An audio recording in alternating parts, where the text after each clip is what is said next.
Hello there! Welcome back to another exciting episode of Rule the Waves 2 as Britain. The year is currently 1906, and we are at war with France. We've won a number of crushing victories against them, including a small fleet battle in the last episode. And now it's time to capitalize on those victories and push on to France's surrender. We have conquered one of their colonies so far. We've taken over the colony of Tunisia, and we're currently planning an invasion of Algeria. I don't expect it to go off anytime soon, since it's currently December, and that's not the best time for invasions. But at least we can rally our forces and get ready for the invasion. Meanwhile, in our last major battle, we could have had a more decisive victory if one of our battleships hadn't gone and done something stupid and basically committed suicide. So to avoid that in the future, I am switching over to captain's mode, so that if I need to detach a heavily damaged ship and send it home, I can do so with the actual faith that it will actually go home and not just turn around and steam back to battle at full speed.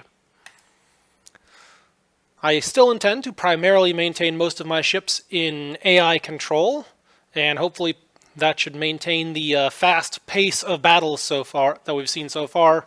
But hopefully I will have more direct control over those ships that need to be sent home. That said, it's time to move on to our next turn. So, on we go. Alright, we have a convoy attack in France. I will accept this, and France declines. We have another convoy attack off Western France.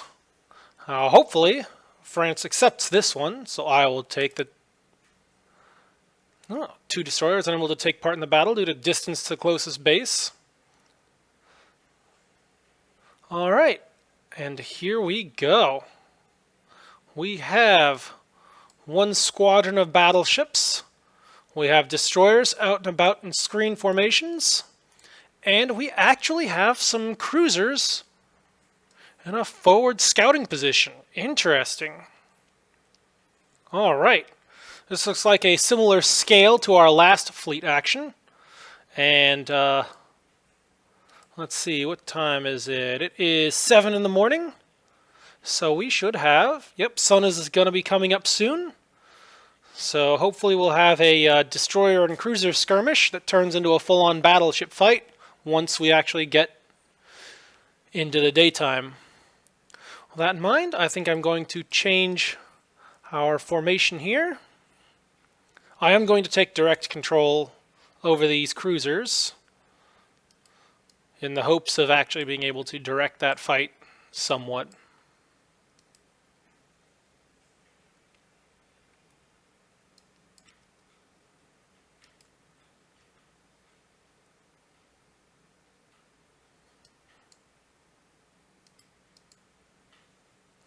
Alright, so we've got a couple of cruisers out scouting in front of the battleships. And then we have destroyers supporting the cruisers. Looks like they're fairly well distributed so far. And then we have the cruiser force currently on independent. I may pull those back, but we'll see. And we have a number of destroyers supporting those cruisers. Alright. Looks like we're off to a good start so far. Let's get into it.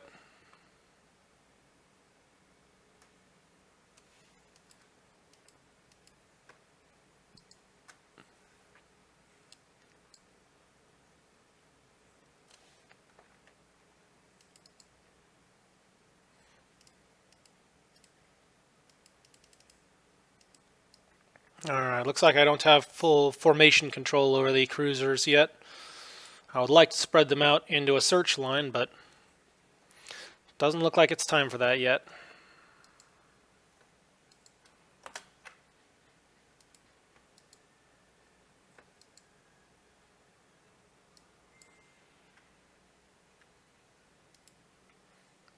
Alright, we've got unknown ships sighted. Let's prepare to engage.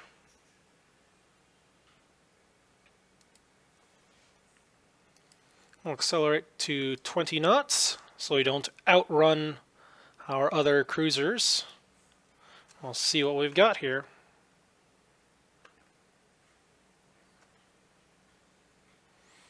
Uh-oh. If they're firing heavy guns, that suggests battleships. Alright, I'm going to turn these cruisers south, and we'll bring the battleship line up to the north as quickly as possible. Speaking of which battleships do I have? Alright. Ooh.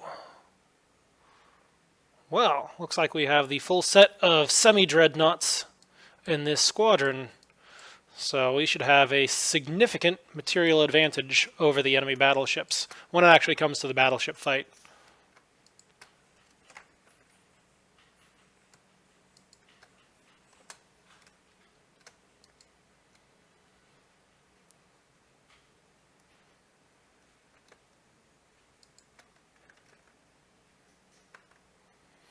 Alright, I think I see the convoy up ahead, due north, and we have the enemy battleships in sight. We've got a Charles Martel class.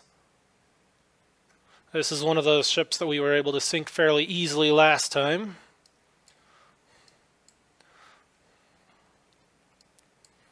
Alright, let's pick up our speed here. We'll see about using our cruisers to lure the enemy back to our main battle line.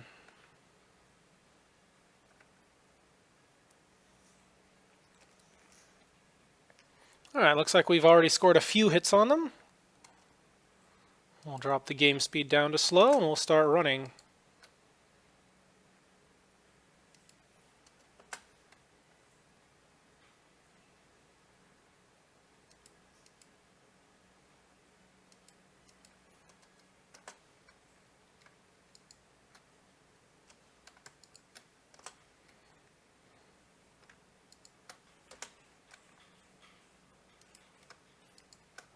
Alright, I'm going to send these cruisers into the enemy convoy, and we'll let the battleships deal with the battleships.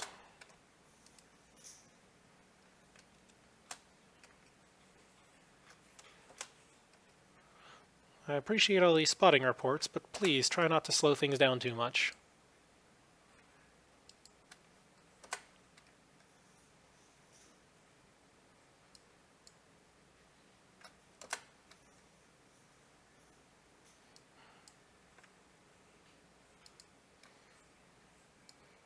Alright, and now we have a proper line fight, and with the sun coming up, that should help quite a bit.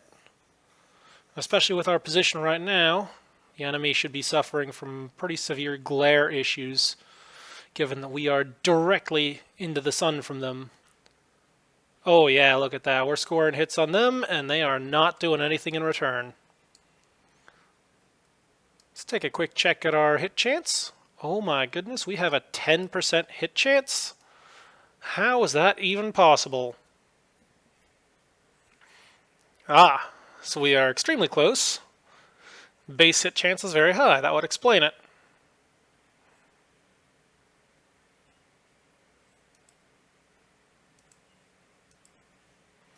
Looks like our secondary guns haven't actually joined the fight yet.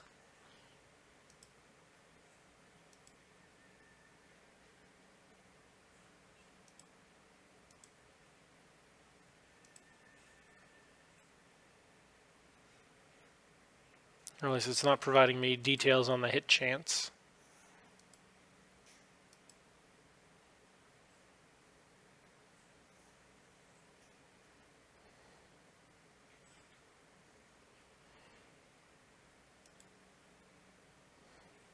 Oh, that's interesting. Gives reports for both port and starboard targets on these secondaries. Ah, very cool. I appreciate that. We'll see what kind of damage we can do to these Frenchies. Meanwhile, it looks like the armored cruisers are engaging their transports quite effectively.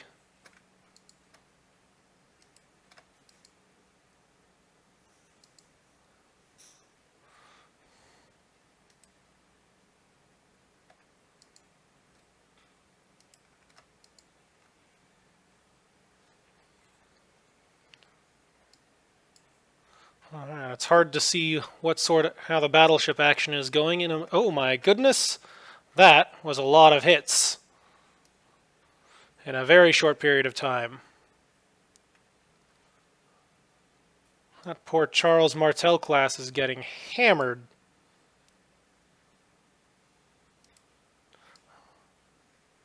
Alright, so they've got one Charles Martel, they've got one Requeen, and one Colbert.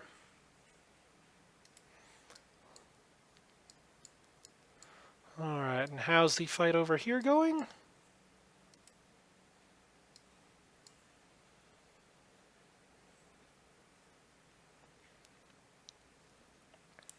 Looks like we're doing just fine against these things.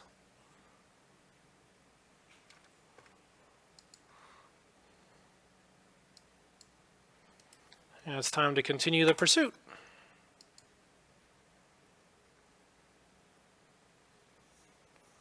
We're going to try and keep our distance from that Charles Martel in the hopes that we don't get torpedoed.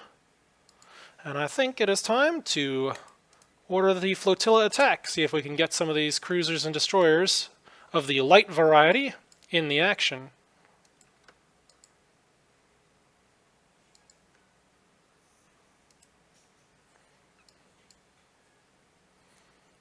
We'll continue our pursuit of the enemy flagship to the north. Still trying to maintain that weather gauge here. We'll cut to their east, blocking them from home, and also keeping the sun at our backs. By now, weather conditions should support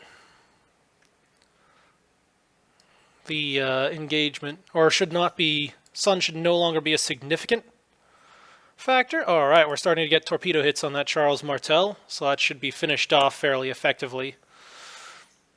And I see destroyers also making a beeline for their Requeen as well. Alright, we gotta pause for a moment. Do we want to pick up survivors from the small merchant? Yeah, this far out, definitely worth being a nice guy. After he went to all the trouble of sinking them in the first place, it would be awfully rude to not pick them up.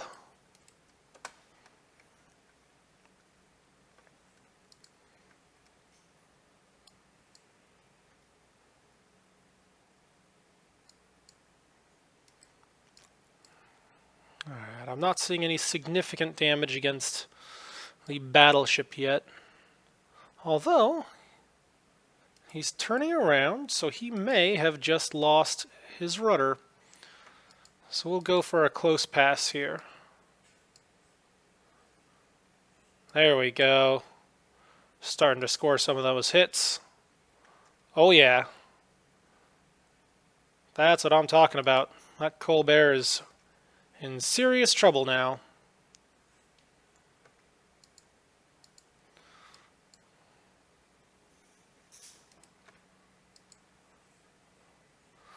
Alright, I do believe that this is a wipe.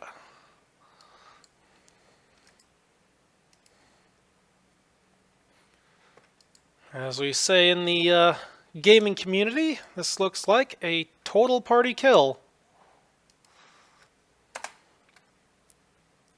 They might have a destroyer or something getting away, but I would not be surprised. I'm going to put these cruisers back on AI control, just so that I don't have to worry about them anymore. And we'll see what happens. Alright, they do still have a cruiser out there. So it's not officially a total party kill yet. They still have a Friant class. It's reporting heavy damage, but it's still making 20 knots. So I'm not inclined to agree with that assessment of heavy damage.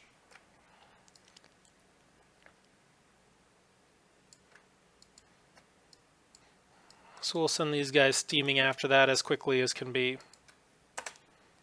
We'll see if we can run these guys down.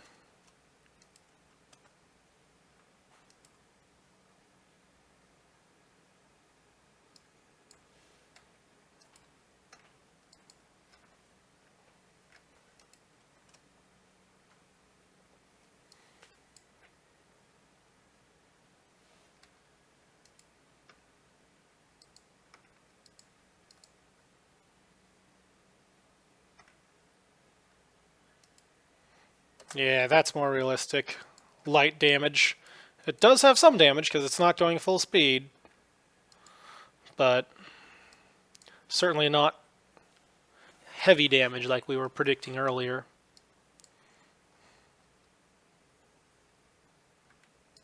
What's going on with the bar floor? Why is she slowing down? Max speed 17 knots.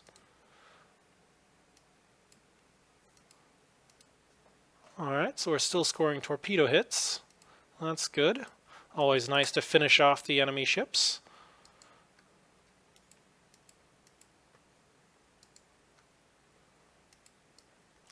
Yeah, looks like we're starting to foul our grates.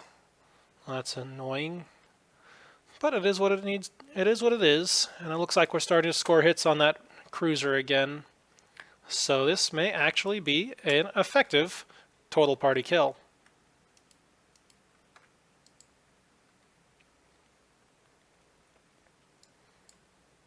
Yeah, look at that. We're starting to sandwich them. It's not going to go well for this Frenchie.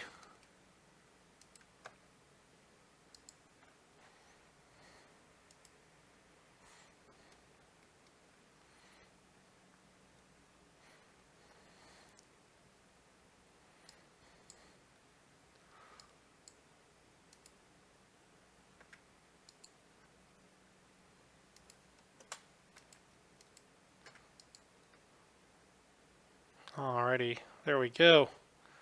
And that cruiser is slowed down. I think we can call that effectively out of the fight. We're going to drop down to cruising speed on all ships.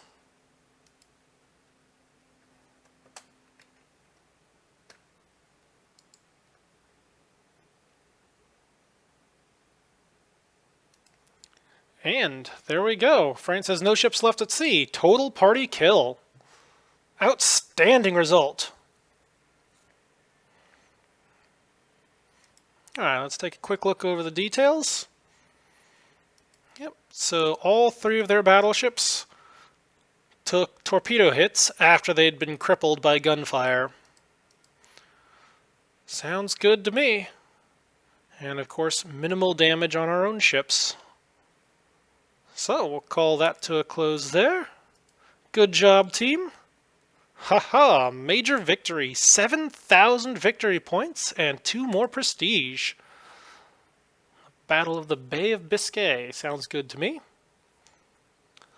Alright, let me sound us up about a negotiated peace with us gaining disputed border areas and some of their colonies. Prime Minister wants to know my opinion. I think we can secure even better terms if we crush them completely. Push them into a corner. Make them surrender. Alright. Well, I guess they did surrender. Peace is concluded with our side gaining large territories and considerable war reparations. Let's see. So we have 6 points worth of stuff to take.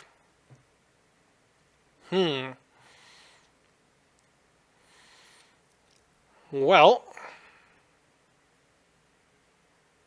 let's see. I'm generally not a big fan of taking possessions as part of a peace agreement. In general, the war reparations are a longer lasting value. But in this case, I think I'm actually going to take Algeria. That's the target that we were trying to invade earlier.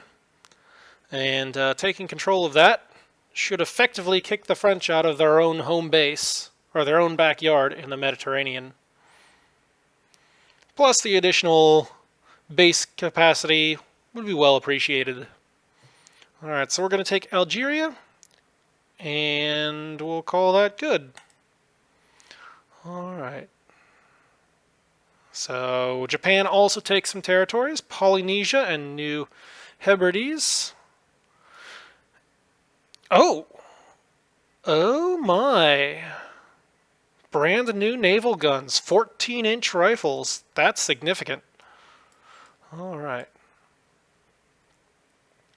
So technically France does still have the island of Corsica as one last colony in the Med, but that's about it.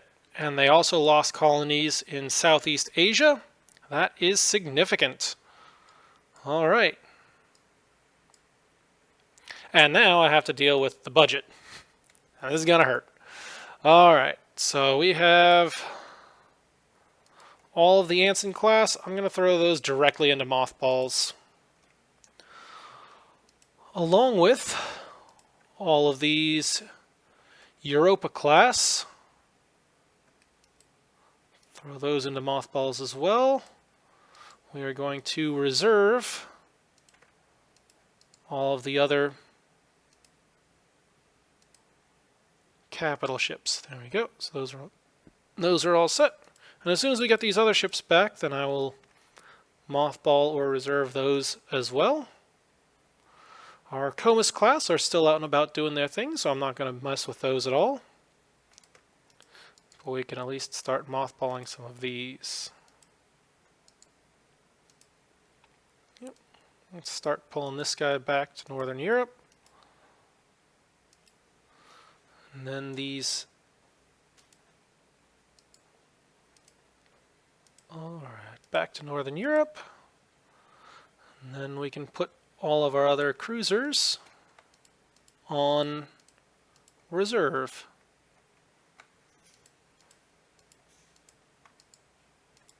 Alright, we'll reserve fleet those. All of the destroyers and all of the corvettes can go to mothballs too. Oh, and we have ships that are not in the home area. Oh, yeah, okay. So we're going to have to call those back.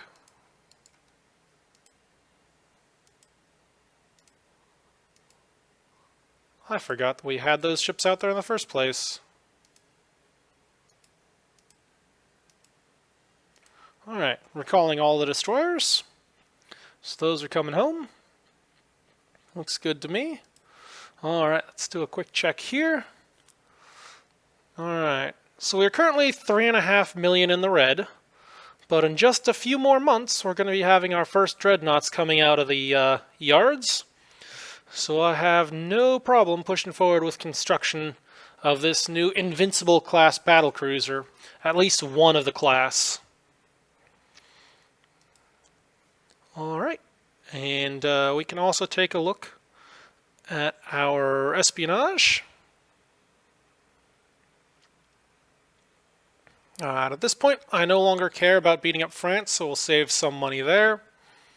They do occasionally have nice researches, but nothing significant there. My primary opponents of concern are the USA and Germany. Let's take a quick look at our almanac. Alright, so Germany actually has more battleships than me in service, but they have less tonnage, so we definitely have an advantage there in terms of tonnage. America also has a larger number, and they have more under construction as well. Let's see. So America actually does have a few dreadnoughts under construction, along with 2 battle cruisers. Germany has 2 dreadnoughts under construction, but for the most part everything else is pre-dreadnoughts. Alright. Well then, on to the next turn. More than half the fleet tonnage mothballed. Prime Minister is not happy with that. Okay. In that case, it'll be time to start active or reserve fleeting some of these battleships. Alright, so we'll reserve that. Prime Minister is displeased with the lack of ships on foreign stations. What? But we've met our foreign station requirements. Alright, the Invincible is ready for construction. Alright. Let us build this ship. Alright, so that puts us pretty severely in the red. But that is an expense I'm willing to accept. Alright, oh yeah. So there we go. 7,000 off of foreign stations because of recalling ships. Okay, that is a solvable solution. We'll take one of these Comus class and we'll put it on foreign station. Looks like we need one more. All right.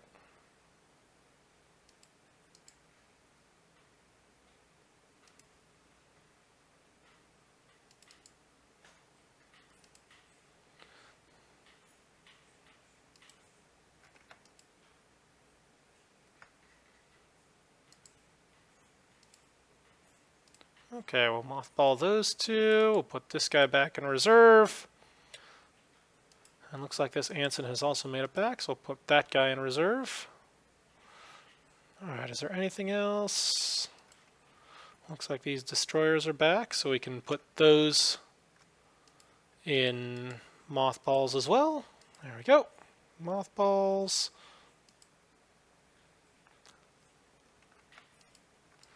We'll mothball those. Looks like we still have one ship being repaired, so we'll have to remember to mothball that as well. Alright. That all looks good. Next turn. Oh, a spy from France has been discovered. How dare they? And after we just signed a treaty with them. And America has stolen technology and fire control from us. How dare they? We'll send diplomatic notes in the strongest possible language.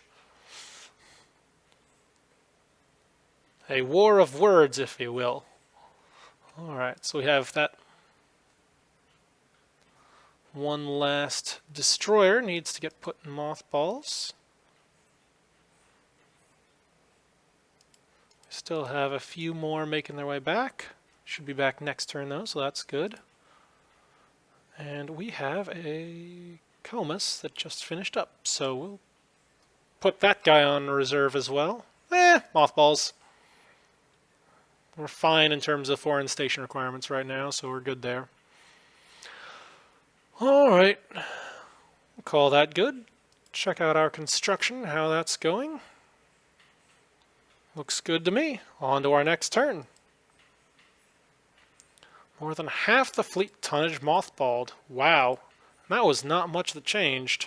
Alright, in that case, let's pull a ship out of mothballs. We'll reserve fleet this cruiser. Nope, wasn't enough. Let's pull up a bigger ship then. Alright. Let's see. Which is more expensive, a Europa class or an Anson class? Let's see. So we'll reserve fleet that, 92. We'll reserve fleeting that, 116. Alright, so looks like the Europas are a more effective, cost-effective ship. So we're going to mothball these, and we're going to start reserve fleeting some of these guys. Alright, so we had 16,000, 16,000, so that would be 3 ships right there. So we'll reserve fleet those. Is that enough? Nope, not quite. So we'll reserve fleet that. There we go. Alright, we have plans for the New Orleans class. Heavy guns, but not enough of them. Very small barrage there, so not very effective. Alright, looks like we're potentially going to get some developments in torpedoes soon. Well, that would be nice. And we have another spy from the USA. How dare they? We shall denounce the aggressive policies of the USA. Those villains. That is actually a significant consideration right now, is that eventually America's economy is going to overtake mine. For now, I have the industrial advantage. We want to crush America and put them in their place while we can, so that hopefully they don't try anything later on. And the early to mid Dreadnought era is really the time to do it. So if we can build up some tension and possibly go to war with them while we have Dreadnoughts, and hopefully while they are still building theirs, That would be very much appreciated. Alright, our docks are completed. Ooh, and they're offering us 6-inch quality 0 guns. That is significant. I will definitely purchase 6-inch guns. We use those a lot. Alright, and we finished our dock construction, so we'll spend a little bit more building some new docks. Alright, and I'm going to scrap these 4-inch coastal batteries. They haven't really done much for me. Aside from spotting, they've been generally useless. I would much rather see a 12-inch battery down there rather than a 4-inch battery. Much more useful. Alright.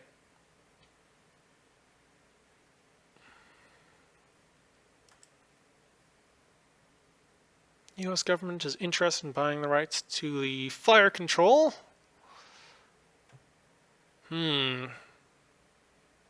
Ordinarily, I'm a big fan of any sort of buying or selling of technology.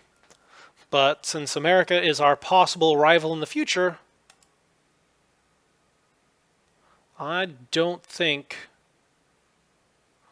I want them to buy that. Well, no. Every bit of finances makes a difference. This will help pay for the 6-inch gun upgrades. So by all means. Oh, and we have weight savings on turrets, so that's good. And we have also unlocked anti-submarine warfare technology. Ah, and they've stolen technology from us as well? How dare they? We should send a diplomatic note in the strongest possible language. Those villains. Alright, now that we've unlocked a new technology category, we'll have to take a quick look at that. Alright. And I'm going to drop that down to low so we can continue focusing on our development of fleet tactics, ship design, damage control. Actually, now that we've unlocked Torpedo Protection 1, I'm not as concerned about that, so we'll drop that down to low for now as we continue to push fire control and machinery development.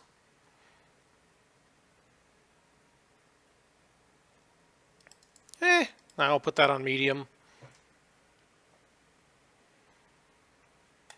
Alright, we'll call that good. And a quick double check, do we have all of our ships back? Oh, we still have a few destroyers. So we'll mothball those. How's our construction going? Oh yes, these ships are almost about to come out. That should fix our financial problems quite nicely.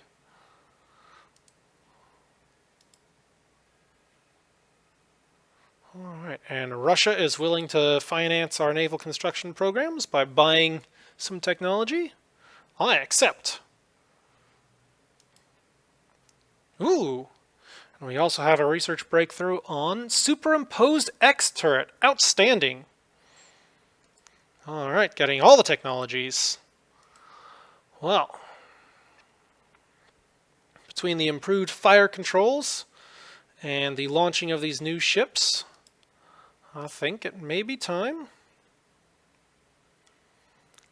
Let's see, we'll just put that straight into reserve since we don't have any significant conflicts coming up soon. I think it may be time to begin refits. Let's take a quick look at rebuilding these Anson class. Alright, so we definitely want to upgrade our 6-inch guns. Do we have any upgrades for 4-inch? Nope, no upgrades for 4-inch yet.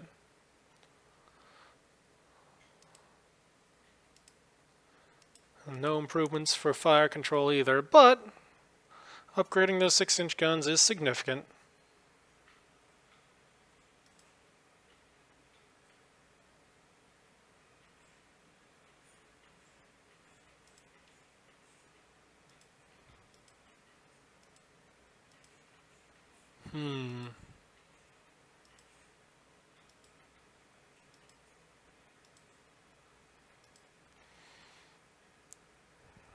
Well, darn, I can't quite afford to up the number of secondaries. That is unfortunate.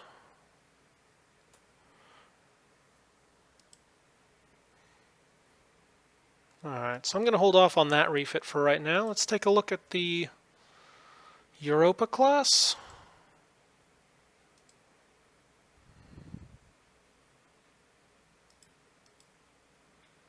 Alright, so no significant changes there. We do want to upgrade to 6-inch guns. Can we afford more of them? 63 tons? No. Can't quite afford more of them. That is unfortunate. How's my gun performance? Alright. So the 9-inch quality -1 has maximum range of 11,125 yards, and penetration of up to 6 inches. How does that compare to the 8-inch gun? So the 8-inch quality 0 has longer range. On the other hand, swapping it out would be very expensive. And of course, going up to the 10-inch, yeah, not a chance. Alright, so we're going to hold off on that one as well. Maybe we should modernize our cruiser force, since those are heavily dependent upon 6-inch guns. Well, those ships have already been refit, so... Alright, let's take all of the mothballed ones.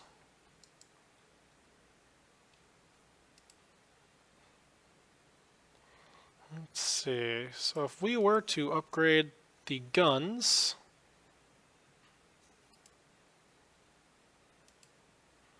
and the fire control, that is a significant weight savings there.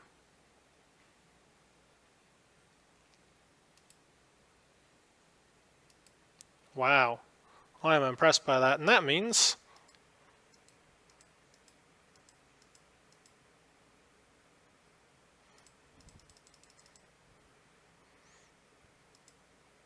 no, we're not going to spend too much money on additional guns. I think these Comuses will just get quick in and out refits. What would it take for the Intrepids?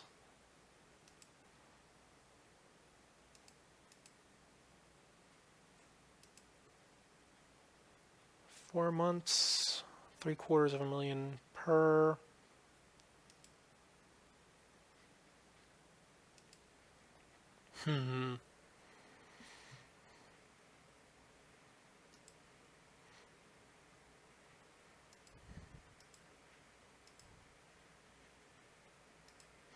Are we able to add on those wing turrets? Let's see. J and K, single turrets.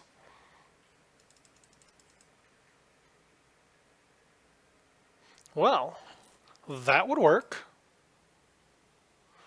Ditch the tertiaries altogether. And then we'd gain an extra 6-inch gun in the broadside.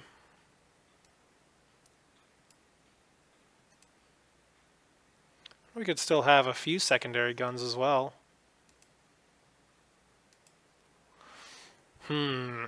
Intriguing. Not exactly cheap, but that would certainly breathe some new life into these ships.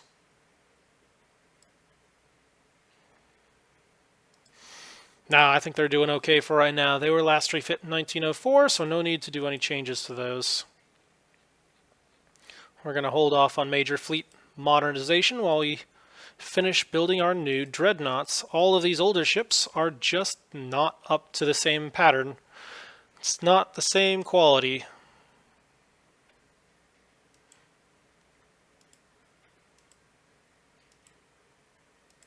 Alright, we finished construction of our 12-inch gun battery. So that's good, and we've also unlocked some additional technology. Hooray! And finished our dreadnought, so that is good.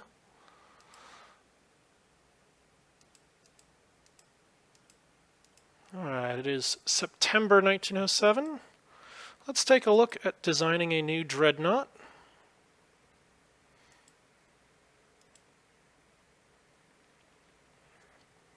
Ooh, I do like the look of that. Going up to those new 14-inch guns. Sure, they're quality -1, but 14-inch guns are useful throughout the game. So this would be a ship that should actually last throughout the game. Alright, so we've got a maximum gun range of 15,500. That is a huge step up. Penetration has significantly jumped up. Alright. But we're definitely going to have to upgrade our protection and secondaries as well. So this will need some work. Alright, we'll put the speed down to fleet speed, 21 knots. Armor belt, I want 12 inches. Straight up. Anything less is unacceptable. I'll put 2.5-inch deck on there. We'll bump up our turret armor as well to 12 inches. And our secondaries need some protection as well. Alright. Now that all of the armor is set,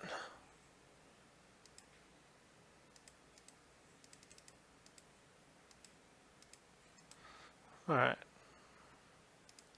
There we go.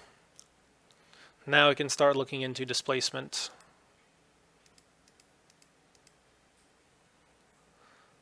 Alright, so even if we were to build it, as it currently stands, we would not quite be able to pull that off. Oh, you know what I missed? We have cross-deck fire.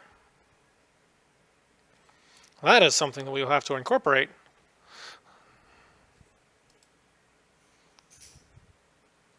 Alright, so we'll clear that out. And we're going to put on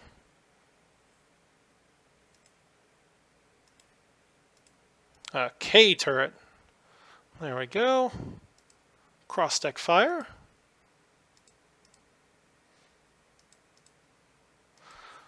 Alright. And that looks good. How's our protection? Alright. Yeah, it looks good to me. That said, we still have a weight issue. So I'll have to see what we can do about that. Alright, let's try. We'll drop the deck down somewhat. There's some weight savings.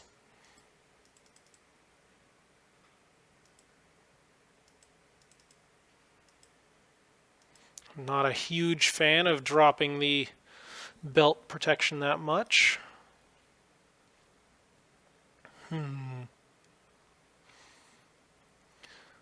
So we would still be getting penetrated at ranges of 10. We only have a protection zone out to 9,000 yards. Anything closer and they'll be able to punch through our armor. And that's not good. That's not good at all.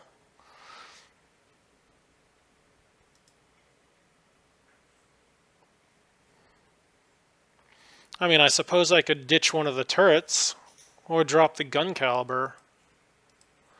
But I would much prefer to go straight to the Super Dreadnought generation. And these bigger guns are a large part of that. What if we drop the armor on the secondaries? Alright, so 2 inches armor, that's quite a bit of savings there. We're not going to carry any submerged torpedo mounts. Those were proven to be a weak point on previous designs. So we'll clear those off. Alright, is there anything else I can do to save weight?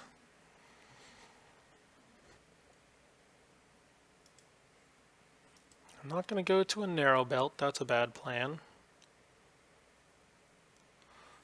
I still want to maintain effective protection on my against 6-inch guns on my belt extended.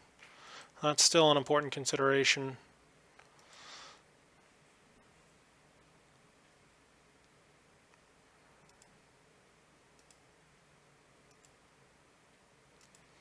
Well, if I drop the number of rounds per gun,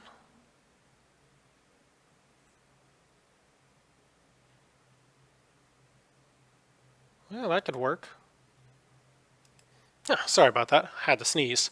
Alright, so we could drop the rounds per gun. That brings us within capacity. 105 rounds is pretty good, all things considered. And that would still leave us with decent armor protection. Alright, maybe we'll go with that. What would it take to go up to 110? Yeah, no, we can't quite pull that off. There we go. Back up to 12. Alright. I think we will call that... Actually, hold on. It's always a good idea to make sure your conning tower is at least as well protected as your main machinery spaces and other such stuff. Alright. So we need a name for this ship. We've done an A, a B, a C, and a D, so our next one needs to be an E. Let's see if we can find some E's.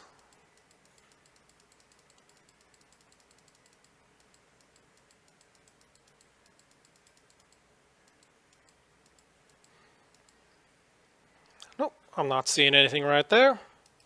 Alright, I'm back. After doing some brief research on British battleship names, we're going to call this class the Emperor of India.